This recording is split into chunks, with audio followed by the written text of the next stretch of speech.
ഈ വിവരം നമ്മളാണ് ആദ്യം പുറംലോകം അറിയിക്കുന്നത്. 10:58 ആകുമ്പോഴേക്കും നമ്മുടെ ബ്രേക്കിംഗ് ഗ്രൂപ്പിലേക്ക് വാർത്ത വരുന്നു. അത് വളരെ പെട്ടെന്ന് തന്നെ നമ്മൾ പ്രേക്ഷകരെ അറിയിക്കുന്നു. ഞാനും സ്മൃതിയുമാണ് ആ വാർത്ത വായിക്കുന്നത്. ആ വാർത്ത വന്ന് ഏകദേശം 45 മിനിറ്റ് നേരത്തേക്ക് നമ്മുടെ മുന്നിൽ ആരോഗ്യവകുപ്പ് മന്ത്രിയും VN വാസവനും പറഞ്ഞ സ്റ്റേറ്റ്മെൻറ്റേ ഉള്ളൂ. ആരോഗ്യവകുപ്പ് മന്ത്രിയാണ് അപ്പോൾ സ്റ്റേറ്റ്മെൻറ്റ് കൊടുക്കുന്നത്. അതനുസരിച്ച് അവിടെയുള്ള മുഴുവൻ ആളുകളും നമ്മളടക്കമുള്ളവർ കൊടുത്തുകൊണ്ടിരുന്നത് 2 പേർ മാത്രമാണ് അപകടത്തിൽപ്പെട്ടത് എന്നാണ്. കാര്യം ആരോഗ്യവകുപ്പ് മന്ത്രി തന്നെ പറയുന്നു.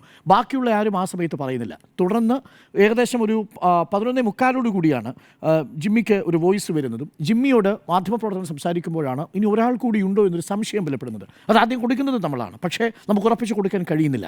കാരണം ആളകത്തില്ലെങ്കിൽ നമ്മൾ കൊടുക്കുന്ന ഒരു തെറ്റായ വാർത്തയാവും. പലപ്പോഴും നമ്മൾ ആ ആവേശം നമ്മളൊന്ന് കൺട്രോൾ ചെയ്ത് നമ്മളൊന്നുകൂടി ക്രോസ് ചെക്ക് ചെയ്തു. അതിനുശേഷം നമുക്ക് ലഭിച്ച ആധികാരിക രേഖയിൽ നിന്നാണ്, ആധികാരികമായി നമുക്ക് ലഭിച്ച ശബ്ദ സന്ദേശത്തിൽ നിന്നാണ് അവിടെ ബിന്ദു ഇതിനിടയിൽ പെട്ടുപോകാനുള്ള സാധ്യതയുണ്ടെന്ന് അപ്പോഴും നമ്മൾ സംശയം എന്ന നിലയിലാണ് കൊടുക്കുന്നത്. ഏകദേശം 12 മണിയോട് അടുപ്പിച്ചു നമ്മളടക്കമുള്ള മാധ്യമപ്രവർത്തകരും അതിനിടയിൽ ആൾ പെട്ടിട്ടുണ്ട് എന്ന് ഉറപ്പിക്കാൻ.